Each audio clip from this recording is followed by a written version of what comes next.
A year ago, the children of Nepal experienced a devastating earthquake. Yet out of the ruins and the rubble, the loss and the destruction, there was hope. Nepal's buildings may have been broken, but its spirit shines strong.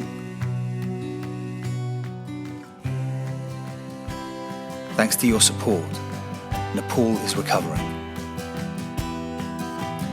We've seen babies born,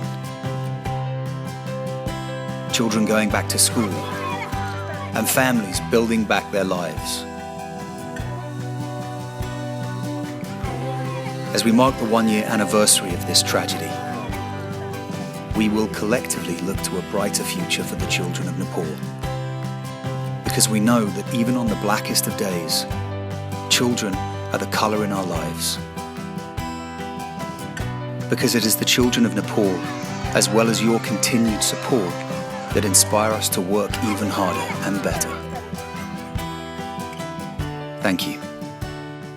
Thank you for supporting UNICEF in children. धेरै धेरै धन्यवाद नि।